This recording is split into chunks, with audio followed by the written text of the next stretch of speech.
Assalamualaikum warahmatullahi wabarakatuh. Waalaikumsalam warahmatullahi wabarakatuh. Bismillahirrahmanirrahim. Alhamdulillahi rabbil alamin.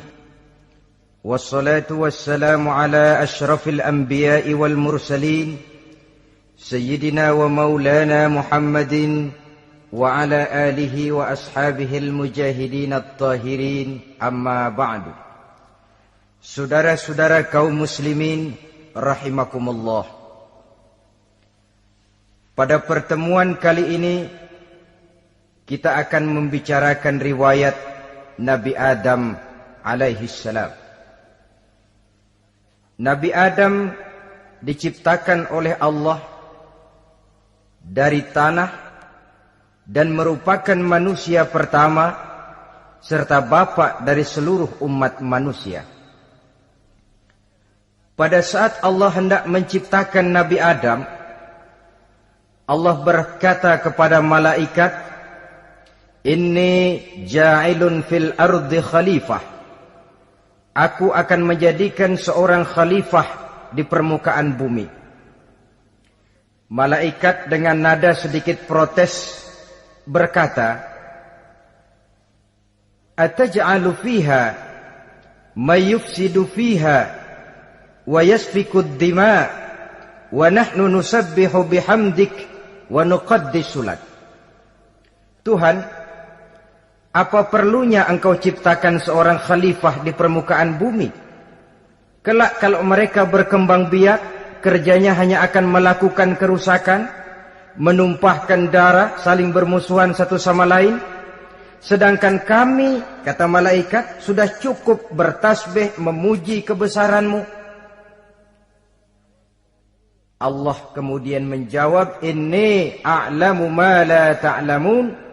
Aku lebih tahu tentang apa yang kalian semua tidak mengetahuinya.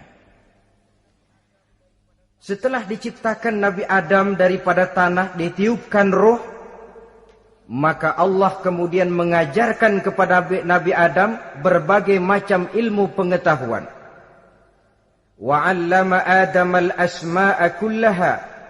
Kemudian Allah mengajarkan Nabi Adam nama-nama segala sesuatu. Nama merupakan simbol daripada ilmu pengetahuan. Nabi Adam akan dijadikan khalifah di permukaan bumi. Maka dibekali oleh Allah Subhanahu wa taala al-asma'a kullaha, nama-nama segala sesuatu. Yang dimaksud di sini ialah al-ulumal katsirah, ilmu pengetahuan yang banyak. Malaikat pada mulanya protes. Kami kan sudah cukup bertasbih Tuhan. Kami kan sudah cukup memujimu. Untuk apa lagi membuat manusia sebagai khalifah di permukaan bumi? Seolah-olah malaikat tidak setuju. Allah yang maha tahu rahasia segala sesuatu memberikan vonis, aku lebih tahu tentang apa yang kalian semua tidak tahu. Oleh karena Nabi Adam dipersiapkan untuk menjadi seorang khalifah di permukaan bumi, maka dibekali oleh Allah dengan ilmu pengetahuan. Begitu Nabi Adam dan begitu kita. Karena bukan cuma Nabi Adam, kita pun oleh Allah dijadikan sebagai khalifah-khalifah di permukaan bumi ini. Yang nilai kekhalifahan kita bergantung kepada kondisi kita masing-masing. Ada orang yang menjadi khalifah level internasional, menjadi pemimpin dunia Islam. Ada orang menjadi khalifah level nasional saja. Ada khalifah tingkat kota saja, ada khalifah tingkat kecamatan, ada khalifah tingkat RW, RT, sekurang-kurangnya khalifah untuk tingkat rumah tangga masing-masing. Nah, tanpa membekali diri dengan ilmu pengetahuan, jangan berharap kita akan bisa melaksanakan tugas sebagai khalifah di permukaan bumi ini. Apapun saja, Nabi mengajarkan man aradad dunya fa'alaihi bil ilmi wa man aradal akhirata fa'alaihi bil ilmi wa man aradahuma fa'alaihi bil ilmi. Siapa yang menginginkan dunia harus dengan ilmu. Yang menginginkan akhirat juga harus dengan ilmu. Yang menginginkan dunia akhirat juga harus dengan ilmunya.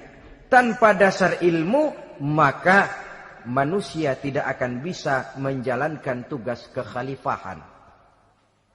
Setelah diajarkan Adam nama segala sesuatu, dikonfrontir, dihadapkan dengan malaikat. Hei malaikat, kalau tadi kamu bilang buat apa perlunya menciptakan khalifah? Nih bentuknya. Adam. Sekarang hei malaikat, coba kamu sebutkan nama segala sesuatu ini yang ada di sini ini. Malaikat berkata, Subhanaka la ilma lana illa ma 'allamtana. Ya Allah, kami tidak punya ilmu, kami tidak tahu semua itu kecuali apa yang telah Engkau ajarkan kepada kami. Kalau kamu tidak sanggup, Adam, sebutkan nama-nama semua itu. Adam menyebutkannya dengan lancar. Ketika itulah Allah memerintahkan malaikat untuk sujud kepada Nabi Adam alaihi salam. Sujud di sini bukan sujudul ibadah, sebab sujud ibadah kepada yang selain Allah haram. Tapi sujud di sini sujudut tawadhu' i'tirafan bi fadli Adam. Sujud merendahkan diri sebagai pengakuan terhadap keutamaan dan kelebihan Nabi Adam. Maka orang yang banyak ilmunya lebih utama dari orang yang hanya banyak ibadahnya. Bahkan iblis lebih takut kepada orang alim yang sedang tidur daripada orang goblok yang lagi ibadah. Model ini diceritakan dalam Ihya-nya Imamul Ghazali. Iblis masuk ke masjid mau menggoda orang lagi sholat. Sudah masuk di pojok masjid, dia lihat orang lagi tidur. Ngacir iblis keluar, cepat benar. Pucat mukanya. Ketemu di jalan sama temannya. Kenapa lari, Mas?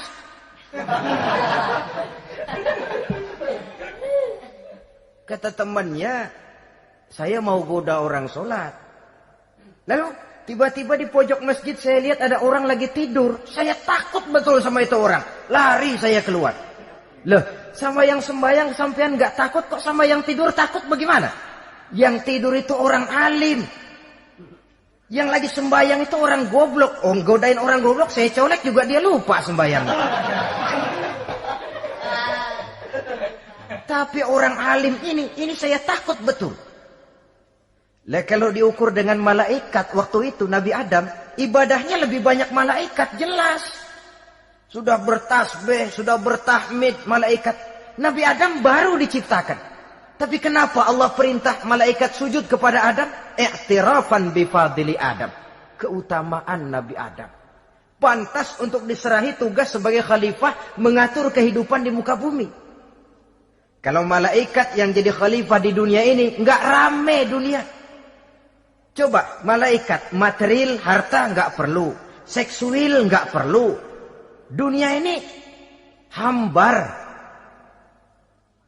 Justru dunia ini menjadi ramai setelah manusia diberikan fungsi sebagai malaikat, sebagai khalifah oleh Allah Subhanahu wa taala. Saudara-saudara kaum muslimin rahimakumullah, setelah nyata kelebihan Nabi Adam, maka Allah perintahkan Nabi Adam tinggal di surga dengan segala kenikmatan yang ada di dalamnya. Tapi lantaran sendirian, kesepian Nabi Adam ini. Allah Maha Tahu, maka diciptakannya pasangannya, yaitu Siti Hawa dari tulang rusuk yang sebelah kiri. Sehingga Nabi pernah pesan begini, Istausu bin nisa fa innahunna khuliqna min dhil'in.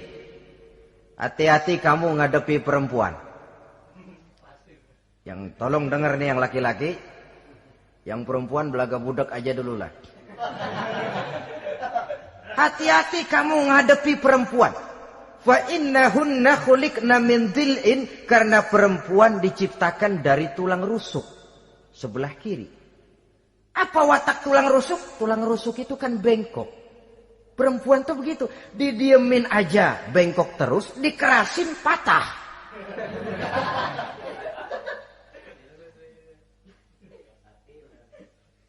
Saudara-saudara, di sini kita ambil satu hikmah bahwa ternyata yang bikin hidup terasa enak karena di sekitar kita banyak orang lain.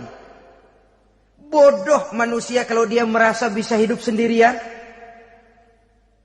Tinggal di tengah kampung tapi gayanya gaya orang tidak mau kenal dan tidak mau tahu sama tetangga. Jangankan di dunia, di sorga saja Nabi Adam karena sendiri, kesepian. Apa saudara mau tinggal di Jakarta? Apa saja di Jakarta, sudahlah milik saudara. Hotel Indonesia dikasih saudara, Hotel Borobudur punya saudara, Monas buntel bawa pulang. Semanggi ambil, tapi di Jakarta saudara tinggal sendirian. Kira-kira enak nggak? Ternyata yang bikin hidup terasa nikmat karena di sekitar kita banyak orang lain. Begitulah Allah ciptakan Siti Hawa. Setelah diciptakan Siti Hawa, natur manusiawi. Nabi Adam mau main pegang aja. Kata Allah, hai Adam, jangan kau sentuh sebelum kau bayar maharnya. Maharnya apa ya Allah? Maharnya an tusalli ala Muhammadin sallallahu alaihi wasallam. Maharnya kau bersolawat kepada Nabi Muhammad. Manusianya belum lagi diciptakan tapi namanya sudah ada. Nurnya sudah ada. Bahkan dijadikan mas kawin antara Adam dengan Hawa. Karena itu dalam Islam sebenarnya urusan kawin itu bukan yang sulit. Maka jangan dipersulit. Tapi juga jangan digampang-gampangin.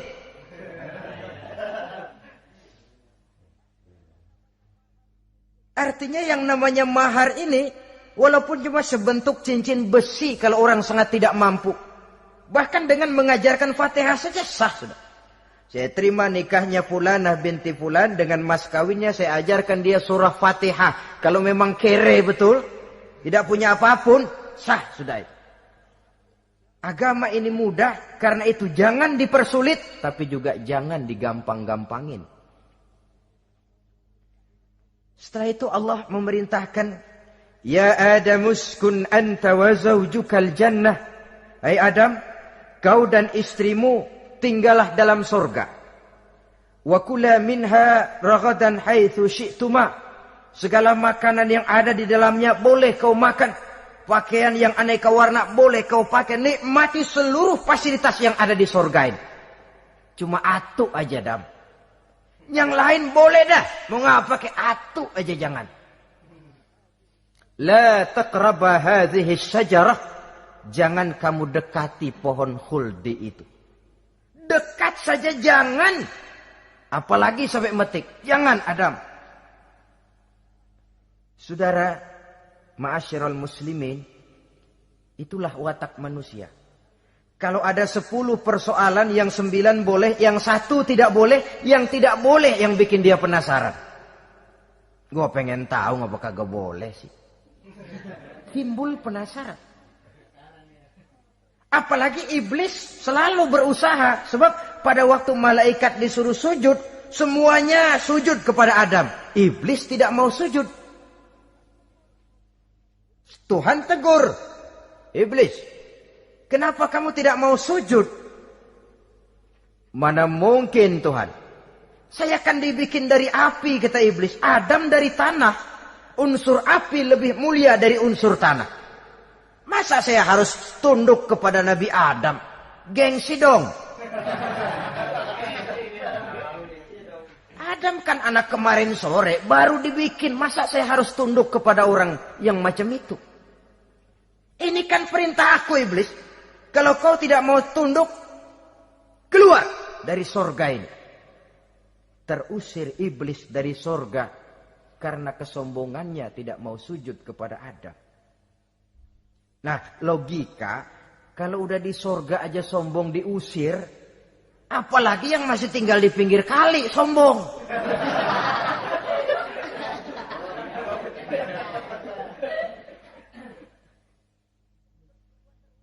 Tapi sejak peristiwa terusirnya itu, iblis bikin proklamasi. Apa proklamasi iblis?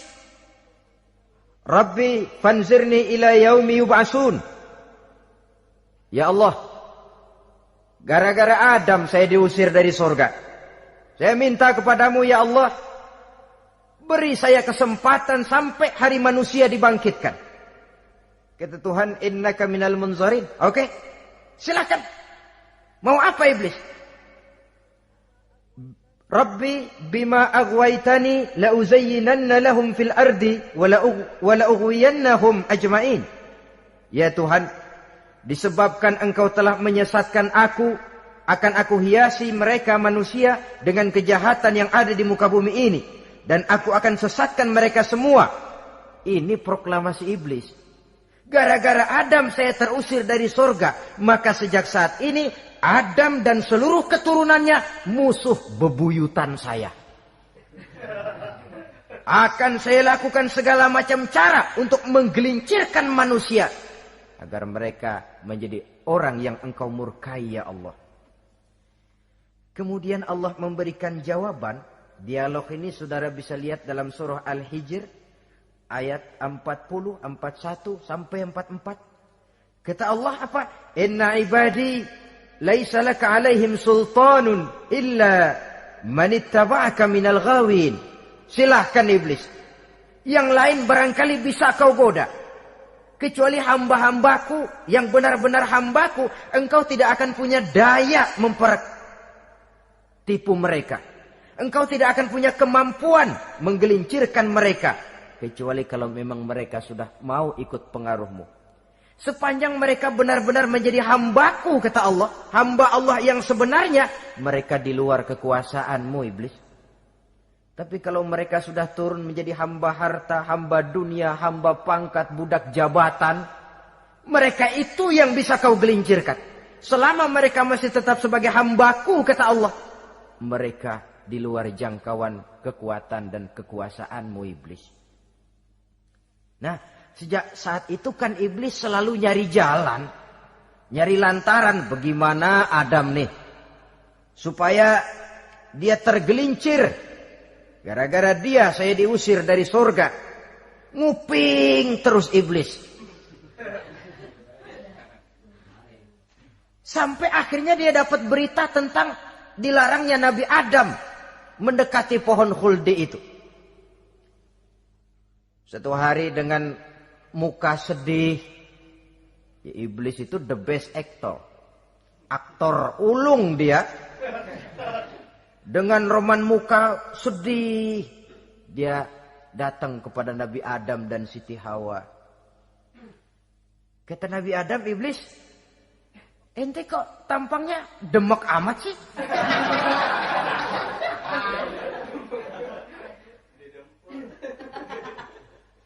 Kenapa begitu sedih? Adam, saya sebenarnya tidak ada yang bikin saya sedih. Cuma saya dapat berita bahwa engkau tidak akan selamanya di dalam surga ini. Wah Adam, kalau engkau bisa tetap tinggal di surga bersama istrimu, alangkah bahagianya saya, kata iblis. Tapi saya dapat kabar, ente nggak bakalan lama-lama di surga. Buktinya ente dilarang makan buah khuldi. Khuldun artinya kekal. Kalau kau makan buah itu, kau akan kekal di surga Adam. Tuhan nggak pengen, makanya dilarang. Wa qasamahuma inni lakuma laminan nasihin. Untuk memperkuat omongannya, sumpah si iblis. Bener Dam, saya sih ngomong cuma buat kepentingan ente. Saya sayang sama ente. Yang tahu cuma saya dah. Bicaranya seolah-olah untuk kepentingan Nabi Adam. Sebenarnya tujuannya tidak lebih menjerumuskan Nabi Adam. Begitu iblis zaman dulu, zaman Adam. Dan begitu iblis zaman sekarang. Seolah-olah bicaranya untuk kepentingan umat Islam. Tapi sebenarnya tujuannya ngelecehin. Memperdayakan umat Islam. Dia bilang kepada Adam, saya sih cuma ngasih saran Adam, kalau ente pengen selamanya di surga, petik aja tuh buah. Pokoknya beres dah. Itu si Tuhan ngelarang aja bohongin doang lo. Supaya kau dan istrimu tidak lama-lama di surga, maka dilarangnya kau memakan buah khuldi itu. Udah, embat saja. Saudara-saudara, tipu daya iblis ini bisa kita baca dalam surah Al-A'raf ayat 20 sampai ayat 22. Nabi Adam tergoda, ditambah oleh bujuk rayu Siti Hawa. Nabi Adam yang setengah hati itu akhirnya terpancing betul. Sebab itu perempuan, walaupun peranannya tidak begitu kelihatan, tapi memang sangat menentukan. Tidak ada seorang suami bisa sukses jadi apapun dia tanpa peran serta istrinya. Karena itu sebagai muslim, kita punya teman hidup dan kita punya lawan hidup. Siapa teman hidup kita? Dalam arti sempit, teman hidup kita istri. Kalau dia istri tentu suami yang taat kepada Allah dan Rasulnya. Dalam arti luas, teman hidup kita ialah setiap muslim. Setiap orang yang pandangan hidupnya sama dengan kita. Itu teman hidup. Lalu lawan hidup kita siapa? Lawan hidup kita secara mutlak iblis dalam segala bentuknya. Iblis yang berbentuk halus, ini ngusirnya rada lebih gampang. Konon ya, iblis setan itu kalau dengar orang azan kan lari. Takut dia, dibacakan bismillah, minggir. Yang sulit diusir ini iblis yang berbentuk manusia. Diazanin nyengir.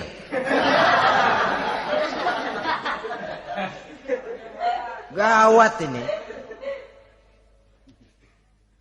Saudara-saudara, ini musuh dalam artian mutlak. Sedangkan musuh dalam artian ideologis, setiap orang yang pandangan hidupnya tidak sama dengan kita. Bahasa langsungnya, setiap orang di luar Islam secara ideologis, ya. Adapun secara manusiawi, kita tetap toleransi, saling menghormati, setuju dalam perbedaan pendapat, kembali kepada prinsip lakum dinukum. Kewajiban saling menghormati sesama manusia, tapi secara ideologis tidak ada kompromi. Begitulah Nabi Adam tergoda. Dan begitulah iblis selalu menggoda keturunan-keturunan Nabi Adam sampai kepada kita sekarang ini. Tiap kali kita hendak melakukan berbagai kebaikan, iblis ini mulai bisik, kasa, kusuk, kesek. Saudara tadi dari rumah mau berangkat niat dengerin ceramah macam ini. Apa dikira iblis enggak? Wah, gatal iblis.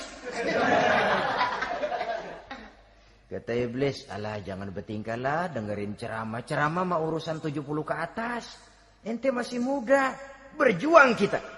Jihad, bismillah. Tidak, saya mau dengar ceramah. Berangkat kita ke tempat ini. Sampai di sini apa dikira iblis diam? Enggak. Dia bisikin lagi. Iya. Lo hadir ke sono dah. Cuma nyampe sono lo ngomong aja ngomong dah. Ustadz mah jangan didengerin. Ngomong aja udah. Perang lagi jihad. Saya nggak mau ngomong. Mau dengerin betul-betul. Kata iblis, iya lo dengerin dah, jangan ngomong, cuman pules.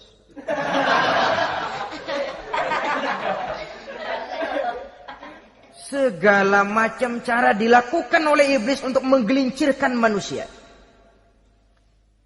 Ketika Nabi Adam mengambil buah khuldi itu, datanglah murka Allah.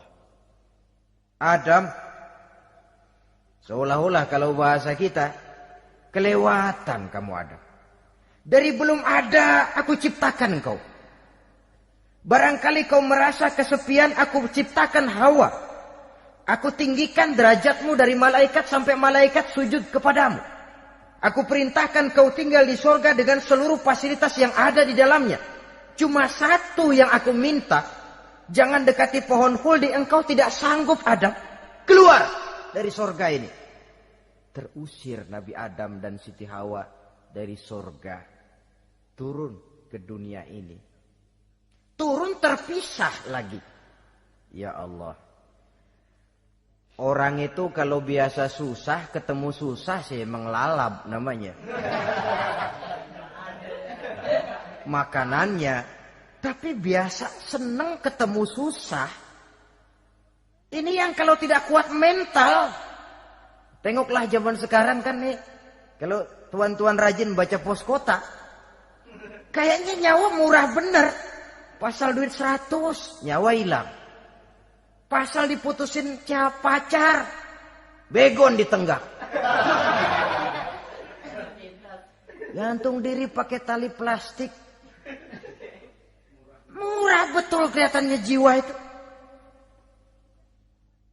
Sehingga pantas kalau Nabi pernah katakan irhamu salasatan minan nas, sayangilah 3 macam manusia. Pertama, azizan zalla, orang mulia yang jatuh hina. Pejabat tinggi kalau pensiun kesian bener. Ya Allah. Udah nggak ada yang ngasih hormat, tanda tangan nggak laku. Azizan zalla. Orang mulia yang jatuh hina. Yang kedua, ghaniyan qad iftaqara. Orang kaya jatuh miskin. Dari hidup serba ada jatuh melarat. Yang ketiga, faqihan yal'abu bihil juhal. Ahli fikih ngerti hukum tapi dipermainkan oleh orang-orang bodoh yang kebetulan punya kekuasaan. Kalau keluar fatwa sesuai dengan pesan sponsor. Yang halal bisa jadi haram, yang haram dibikin remeng-remeng. Ahli fikih dipermainkan oleh orang bodoh. Kasihan betul. Terpisah Adam dengan Hawa ini. Adapun Nabi Adam turun menyesal dengan seluruh kesalahannya. Sujud, taubat, menangis. Menurut riwayat 300 tahun beliau sujud. Seraya membaca Rabbana zalamna anfusana wa illam taghfir lana wa tarhamna lanakunanna minal khasirin. Ini doanya Nabi Adam. Ya Allah, kami telah zalim kepada diri kami sendiri. Andai kata engkau tidak kasihan, tidak memberikan ampun kepada dosa yang kami lakukan, sungguh kami termasuk ke dalam golongan orang-orang yang rugi. Ini yang dibaca Nabi Adam dalam taubatnya. Di akhir taubatnya, Nabi Adam munajat kepada Allah. Ya Allah, dengan kebesaran Muhammad ampunilah dosa saya. Allah tegur, kaifa araftahu ya Adam walam akhluqhu. Dari mana kau bisa tahu nama Muhammad Adam padahal aku ciptakan saja belum manusianya.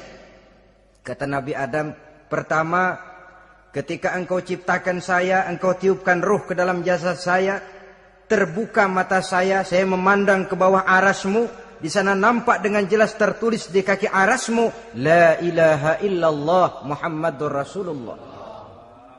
Taulah saya bahwa Muhammad ini orang yang paling dekat dengan engkau ya Allah.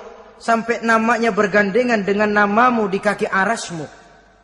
Yang kedua, ketika saya hendak menyentuh Hawa, kau juga yang mengatakan jangan kau bayar maharnya sebelum kau bersolawat kepada beliau. Saudara hadirin yang saya hormati, Nabi Adam diterima taubatnya oleh Allah. Kemudian dipertemukan kembali dengan Siti Hawa setelah sekian lama berpisah. Pertemuan itu terjadi di satu dataran luas, di satu padang yang luas, yang sampai sekarang dinamakan dengan Padang Arafat. Tempat para ibadah haji melakukan wukuf, yaitu puncak pelaksanaan ibadah haji. Dan pertemuan itu sendiri terjadi di atas sebuah bukit kecil yang diabadikan dengan nama Jabal Rahmah di kawasan Arafat itu. Di atas Jabal Rahmah itu ada satu monumen kecil untuk mengabadikan pertemuan Nabi Adam dengan Siti Hawa. Lalu tinggallah keduanya di permukaan bumi ini. Oleh Allah diberikan karunia keturunan yang banyak. Dan tiap kali lahir kembar. Kembarnya laki perempuan, laki perempuan, laki perempuan. Dari sinilah berkembang biak manusia. Di mana di zaman Nabi Adam perkawinannya silang. Karena tentu tidak ada manusia lain. Perkawinan silang itu artinya kalau si A dan B, A ini laki, B perempuan, kemudian lahir kembar kedua antara C dengan D, maka begitulah yang A dikawinkan dengan D, yang C dikawinkan dengan B. Perkawinan silang. Tidak boleh perkawinan yang kembar sama waktu dilahirkan. Nah, di antara putra-putra Nabi Adam yang kemudian juga membuat sejarah, yaitu Habil dan Qabil. Habil, saudara kembarnya namanya Labuda, perempuan. Qabil, saudara perempuannya Iklimah. Menurut hukum perkawinan waktu itu harus silang. Habil harus kawin dengan Iklimah dan Qabil harus kawin dengan Labuda. Tapi Qabil protes. Dia kepengen kawin dengan saudara kembarnya sendiri. Dalam arti yang sama-sama dilahirkan dengan dia, yaitu Iklimah. Kenapa? Karena kebetulan rupa Iklimah ini lebih cantik daripada Labuda. Protes kepada ayahandanya Nabi Adam. Abah, saya tidak terima, saya harus kawin dengan Iklimah. Tidak Qabil, kamu harus kawin dengan Labuda. Enggak mau. Kenapa dengan Labuda? Kurang kece.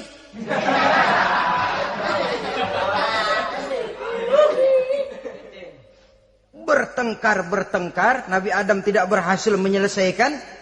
Lalu diserahkan saja kepada Allah. Kata Allah begini saja. Bikin korban. Kamu berdua, Habil, Qabil. Siapa yang korbannya aku terima, dia boleh kawin sama Iklimah. Ternyata korban yang diterima adalah korbannya Habil. Jadilah Habil kawin dengan Iklimah. Tapi Qabil tidak puas. Dendam kesumatnya timbul, iblis ngilikin. Kresek. Akhirnya dibunuh saudaranya Habil ini. Inilah sejarah pembunuhan pertama dalam kehidupan manusia. Qabil membunuh Habil. Habis dibunuh bingung. Bagaimana naruhnya ini mayat? Allah lalu memberikan petunjuk. Dalam Al-Maidah ayat 31 itu dijelaskan. Ada burung gagak berantem sama burung. Yang satu mati. Nah, oleh yang masih hidup, tanah ini dicakar-cakar sama kakinya dan sama paruhnya. Sehingga berbentuk lubang, bangkai saudaranya itu dimasukin ke lubang itu lalu diuruk lagi pakai tanah. Oleh cakar kakinya dan paruhnya itu. Sehingga Qabil, cara ini bisa. Itulah sejarah penguburan pertama dalam perkembangan manusia. Oleh karena itu, Nabi memberikan penjelasan, man sanna sunnatan hasanatan falahu ajruha wa ajru man amila biha wa fi riwayatin wa ajru man tabi'aha. Siapa orang yang melakukan satu kebajikan, dia akan mendapat pahala dan pahala dari orang-orang yang mengikuti kebaikannya. Misalnya saudara membentuk pengajian. Ramai pengajian saudara. 1000 orang yang datang ngaji, 1000 orang saudara dapat pahala. Sponsor kebaikan. Sebaliknya, wa man sanna sunnatan sayyi'atan falahu ismuha wa ismu man amila biha, ay wa ismu man tabi'aha. Siapa yang memulai suatu kejahatan, dia akan mendapat dosa dan dosa dari orang-orang yang melakukan atau mengikuti kejahatannya. Umpamanya saudara mengadakan pesta. Lalu dalam pesta itu terjadi segala macam maksiat. Maka seluruh maksiat yang terjadi malam itu di tempat itu, saudara ikut dapat dosanya. Kenapa? Sponsor. Tiap kali ada pembunuhan, Qabil dapat andil dosa. Kenapa? Sponsor. Tapi kalau 2 orang muslim, ini masalahnya Habil nggak ngelawan kan, dibunuh. Tapi kalau 2 orang muslim berkelahi, kata Nabi apa? Apabila 2 orang muslim saling berbunuh-bunuhan, maka al-qatil wal maqtul finnar. Baik yang membunuh ataupun yang dibunuh, dua-duanya neraka. Sahabat heran, ya Rasul, kalau yang ngebunuh masuk neraka pantas, tapi ini yang dibunuh kenapa neraka juga? Soalnya sama-sama niat, cuman keduluan aja. Itu kan masalahnya. Andai kata dia nggak terbunuh, dia yang akan membunuh. Niat itu sudah ada. Nah kalau Habil ini dia tidak punya niat membunuh, dia memang dibunuh oleh Qabil. Saudara-saudara kaum muslimin rahimakumullah. Lalu dari situlah berkembang biak keturunan Nabi Adam alaihi salam. Sehingga dengan demikian bisa kita katakan sebagai satu konklusi. Pertama, bahwa manusia adalah makhluk Allah yang menempati kedudukan tertinggi. Dan berasal dari Nabi Adam sebagai manusia pertama. Dengan malaikat sekalipun, manusia sebenarnya lebih tinggi. Kapan? Kalau dia tetap benar-benar sebagai hamba Allah. Yang membekali diri dengan ilmu pengetahuan. Laqad khalaqnal insana fi ahsani takwim. Kami ciptakan manusia dalam bentuk yang paling baik. Dan ketinggian manusia itu tidak ditentukan oleh bahan-bahan dari mana manusia diciptakan. Tapi ditentukan oleh adanya roh yang ditiupkan ke dalam jasadnya. Dan kemampuan yang ditimbulkan oleh nilai-nilai rohaniah tadi. Kalau secara biologis kita ini semua bahannya sama. Dari saripati mak tanah yang menghasilkan buah yang dimakan oleh mak bapak kita. Membentuk hormon, menghasilkan sperma. Terjadi kerjasama yang baik antara ibu dan bapak. Sehingga kemudian melahirkan kita ke alam dunia ini. Secara biologis bahan kita sama. Dan tidak itu yang menentukan ketinggian manusia. Walaupun keturunan juga mempengaruhi. Sebab sekarang ada istilah ramai orang bicara bayi tabung. Dan majelis ulama sudah memberikan fatwa kalau spermanya itu berasal dari sang bapak, tidak jadi masalah. Tapi kalau dari orang lain, haram. Yang lebih celaka lagi di negara maju, tidak lewat proses alam rahim. Jadi dalam satu tabung yang diberikan suhu yang mirip dalam kandungan, di situ dipertemukan antara sperma, air mani laki-laki, dengan ovum, air mani perempuan. Diberikan suhu yang mirip dalam kandungan. Dan itu diharapkan bisa menghasilkan manusia. Lewat tabung kaca itu. Saya tidak sanggup bayangkan kalau sekarang orang tanya asal-usul kita, kan kita masih enak jawab. Kamu anak siapa? Oh bapak saya Fulan, ibu saya Fulana. Oh kenal saya. Tapi manusia yang akan datang kalau proyek ini berhasil. Bapakmu siapa? Enggak tahu, saya dulu keluar dari tabung pak. Rendah betul martabat manusia. Sama saja dengan ada perempuan pernah protes. Pak, Islam itu enggak adil katanya. Kenapa? Masa dalam Islam laki-laki boleh kawin lebih dari satu, tapi perempuan enggak boleh kawin lebih dari satu. Supaya sama-sama adil boleh dong perempuan punya laki lebih dari satu. Saya bilang justru disitulah Islam itu hendak menjaga martabat manusia. Kalau seorang suami punya istri empat-empatnya lalu hamil, bapaknya jelas. Tapi kalau perempuan satu punya suami 4 lalu hamil, bapaknya yang mana ya?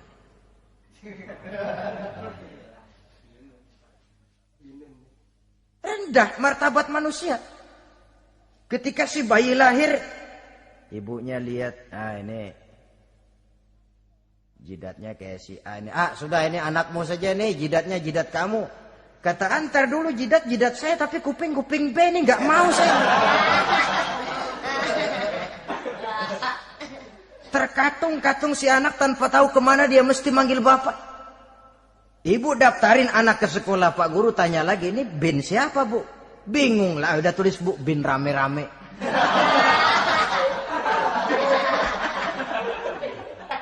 Kan rusak martabat manusia kalau sudah begitu. Justru Islam ini menjaga ketinggian martabat manusia. Jadi manusia itu fi ahsani takwim. Kapan? Kalau dia bisa menjaga kehambaannya di hadapan Allah dengan melaksanakan fungsi sebagai khalifah di permukaan bumi. Tapi bila dia sudah tidak lagi menjadi hamba Allah, tidak lagi berfungsi sebagai khalifah, dia sudah masuk summa radadnahu asfala safilin. Kami kembalikan ke tempat yang paling rendah, lebih rendah dari binatang sekalipun. Kalau dia tetap menjaga posisinya lebih tinggi dari malaikat, malaikat saja sujud kepada Nabi Adam, apalagi kepada makhluk-makhluk yang lain manusia ini.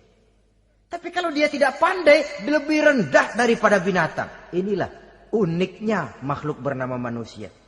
Dengan posisinya, dia bisa menjadi lebih tinggi dari malaikat, tapi juga dia bisa meluncur lebih rendah daripada binatang. Untuk menjaga itulah diperlukan agama dalam kehidupan kita sekarang ini.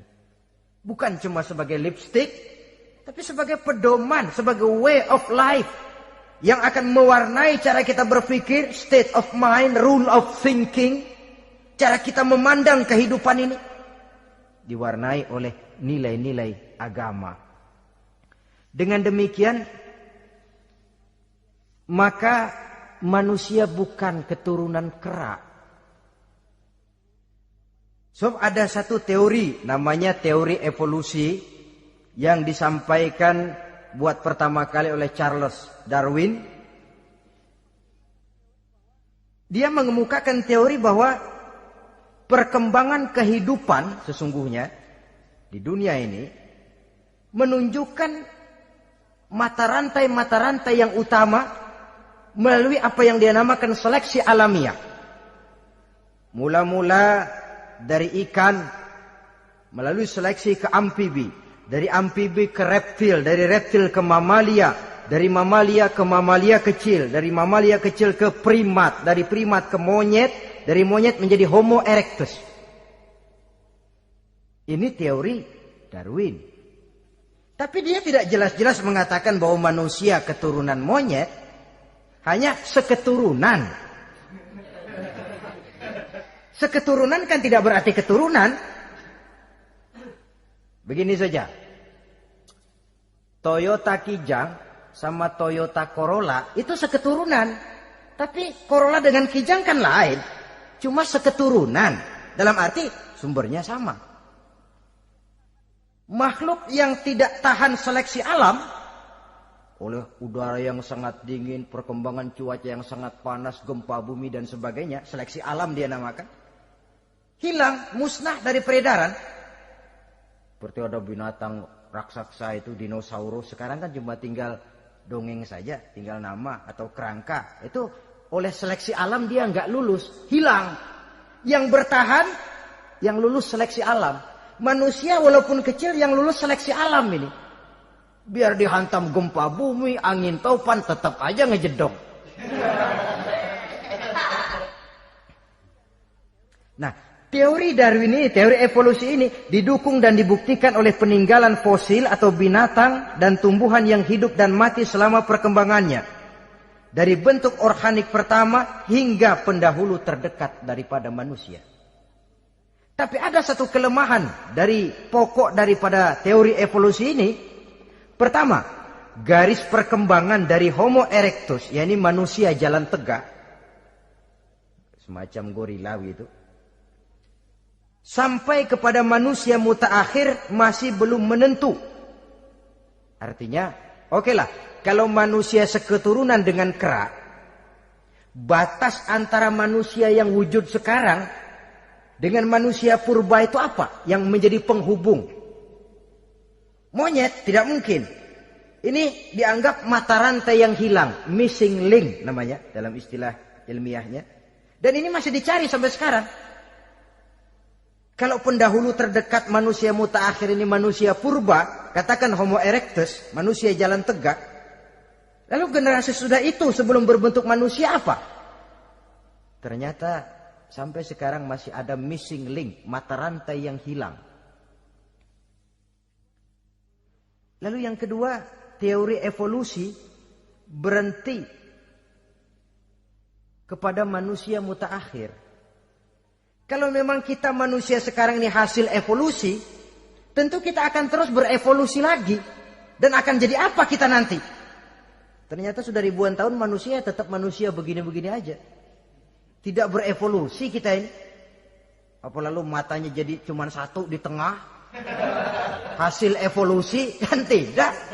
Tidak berevolusi. Jadi kembali kepada Quran, manusia pertama adalah Nabi Adam. Dan manusia-manusia berikutnya keturunan daripada Nabi Adam. Dan bukan hasil evolusi daripada monyet. Juga tidak akan berevolusi kemana-mana. Kalau demikian benarkah teori evolusi? Untuk mengatakan mutlak benar bukan wewenang kita. Untuk mengatakan salah total juga kebenaran ilmu adalah relatif sebagai relatifnya daya pikir manusia. Di samping dia harus membuktikan kebenarannya, maka kebenaran ilmiah adalah kebenaran yang relatif dan temporer. Contoh kecil saja. Dulu orang berteori bahwa bagian yang terkecil dari suatu benda namanya molekul, kan begitu? Molekul ini nggak bisa dibagi-bagi. Bagian yang paling kecil dari suatu benda namanya molekul. Ilmu terus berkembang. Ternyata molekul sebenarnya terdiri daripada atom. Atom itulah bagian terkecil dari suatu benda yang nggak bisa dibagi-bagi lagi. Nah, berubah sudah teori pertama. Tidak jadi molekul sekarang, atom. Belakangan rupanya atom masih tersusun dari partikel-partikel. Partikel inilah bagian yang terkecil dari satu benda. Berubah lagi sudah. Dan tidak mustahil akan ada penemuan bahwa partikel pun masih bisa dibagi-bagi lagi. Begitu juga dengan teori evolusi ini. Sehingga beberapa ahli semacam Dr. Charles Oxnard, Dr. Jane Paul Hallett dari Chicago dan California, mereka sudah membantah teori evolusi ini. Namun masalah paling pokok dari kita ialah kita diciptakan oleh Allah berasal dari Nabi Adam alaihi salam. Nabi Adam diciptakan dari tanah. Dan kita bukan hasil dari evolusi, juga tidak akan berevolusi. Nah, lalu kepada makhluk bernama manusia diberikan fungsi sebagai khalifah di permukaan bumi ini. Ini yang dulunya malaikat protes. Sebagai khalifah, tugas kita apa? Khalifah Allah di muka bumi. Menerjemahkan sifat Allah sesuai dengan batas-batas kemanusiaan kita. Allah Maha Pengasih, berusahalah kita pengasih kepada makhluk sesuai dengan batasan manusiawi kita. Allah Maha Menolong, ringan tanganlah kita menolong orang yang memerlukan sesuai dengan batas kemampuan kita. Fungsi khalifah. Untuk bisa berfungsi sebagai khalifah secara baik, kita harus mempunyai modal yang dinamakan ilmu pengetahuan. Dan Islam sangat menggalakkan itu. Jauh dulu 14 abad yang lalu, dari desa kecil yang bernama Mekah yang peta belum muat, orang di dunia belum kenal, sudah keluar seruan utlubil ilma walau bisin, tuntutlah ilmu walaupun di negeri Cina. Ngomong Cina di Mekah, padahal Mekah waktu itu belum masuk peta, belum dikenal orang. Sudah ada revolusi ilmu dan budaya. Belajar walaupun harus nyebrang ke negeri Cina. Lalu ada lagi misalnya allimu auladakumus sibahata warrimayah, kata Nabi. Ajarkan anakmu renang dan lempar. Lempar lembing, lempar cakra. Olahraga. Satu tanda Islam agama masa depan. 14 abad yang lalu di Saudi Arabia, Nabi mengajarkan ajari anakmu berenang. Kalau Islam agama untuk orang Arab saja, mau berenang di pasir. Tapi wawasan pandangannya luas. Bahwa Arab sebagian besar memang Islam, betul. Tapi Islam bukannya Arab, itu juga jelas. Sepanjang kita masih menjadi khalifah Allah, maka sepanjang itu kita fi ahsani taqwim. Nah, sebagai khalifah Allah kita bertugas membudidayakan alam ini. Kita kadang-kadang terlalu. Ada ayat, wa ma min dabatin fil ardi illa 'alallahi rizquha. Semua yang melata di muka bumi dijamin rezekinya oleh Allah. Ayat itu betul. Hak karena datang dari Allah. Bahwa rezeki disediakan di muka bumi memang. Tapi rezeki itu tidak turun begitu saja laksana jatuhnya embun di waktu pagi. Kita harus berusaha. Dan usaha manusia mencari rezeki lain dengan ayam. Kalau ayam dari tahun atu. Jadi rezekinya tuh modalnya cuma ceker patok. Coba. Dari tahun 1 ayam asal punya ceker, punya patok, sudah dapat rezeki dia. Nggak perlu masuk TK, SD, SMP. Tapi manusia cari rezeki, apalagi zaman sekarang.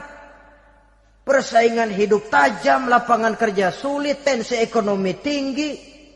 Masuk sekolah urusan, tamat sekolah urusan. Kadang-kadang dilema juga.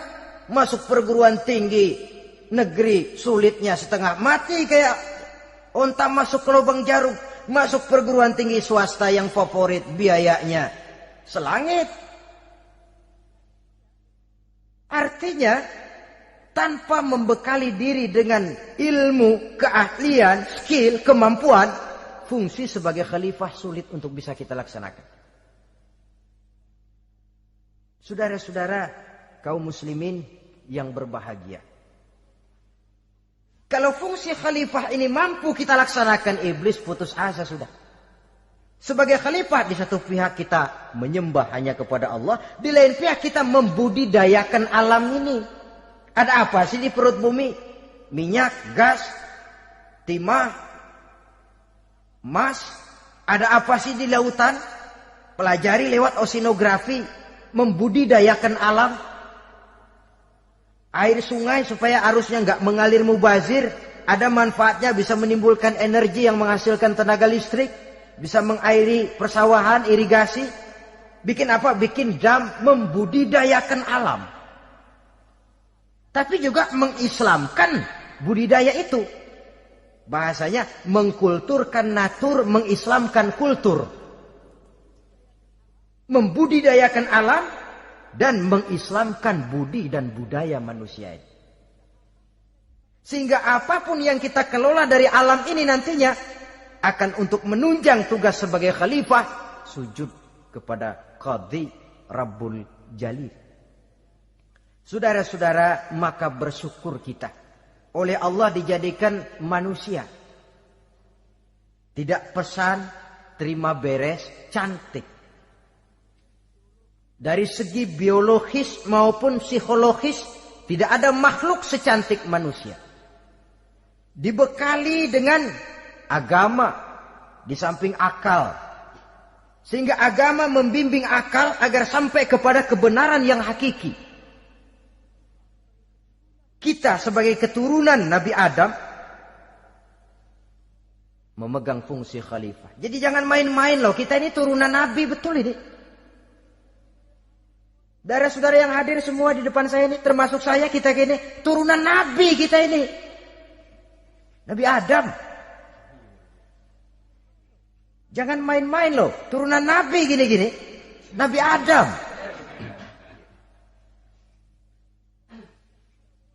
Sayang kalau posisi yang tinggi kita tidak melaksanakan fungsi yang tinggi. Sayang betul.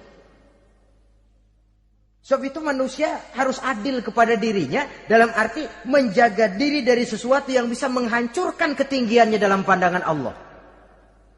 Jadi kalau kita sudah lemparkan diri ke meja judi, hanyutkan diri ke tempat mabuk, hancurkan diri di tempat maksiat, itu sudah tidak adil kepada diri sendiri. Tidak bisa menjaga ketinggian yang diberikan Allah kepada kita. Dikasih baju bersih, dicemplungin di comberan, diinjek-injek lagi. Kita ini diciptakan fi ahsani taqwim. Masa mau turun berbuat seperti binatang, itu makhluk rendah? Masa mau mengikuti tipu dayanya iblis, dia sudah proklamasikan bahwa itu musuh bebuyutan kita? Innahu lakum aduwwum mubin. Setan musuhmu yang jelas dalam segala bentuknya. Saudara-saudara, nah, untuk berfungsi sebagai khalifah ini sekali lagi bekali diri dengan ilmu pengetahuan. Dan ilmu itu di zaman kita sekarang tentu kalau Nabi Adam diajari langsung oleh Allah, wa 'allama Adam al-asma'a kullaha. Lah kalau kita mau nunggu Tuhan ngajarin, geblek terus. Ya tidak mustahil Allah memberikan ilmu yang disebut ilmu laduni ya. Transfer. Langsung Allah memberikan kepada seorang hamba, membukakan pintu hatinya. Tapi bukan potongan kayak kita yang dapat ilmu laduni macam begitu. Satu contoh. Menurut ceritanya, Hadratus Syekh Kiai Hasyim Asy'ari itu kan ngaji beliau kepada Kiai Khalil Bangkalan, Madura. Kiai Khalil ini wali. 2 tahun. Berguru di sana enggak diajarin apa-apa. Cuma kalau pagi nyari rumput. Tiap hari 2 tahun akhirnya Hadratus Syekh bilang, Kiai saya kapan diajarin? Sudah Hasyim kau pulang saja. Insya Allah kau alim. Itu aja pulang jadi orang alim. Ya di samping terus beliau belajar ke Mekah. Kita harus melalui proses belajar. Ini untuk menunjang tugas kekhalifahan kita. Sebagai hamba Allah dan sebagai khalifah Allah di permukaan bumi. Sehingga 2 tugas ini bisa kita laksanakan dengan sebaik-baiknya. Menjaga martabat manusia sebagai makhluk yang mulia dan keturunan dari Nabi Adam alaihissalam. Saudara-saudara, ini sajalah pembicaraan kita kali ini. Terima kasih banyak atas segala perhatian. Mohon maaf atas segala kekurangan. Usikum wa nafsi bitaqwallah. Aqulu qauli hadza. Wassalamualaikum warahmatullahi wabarakatuh.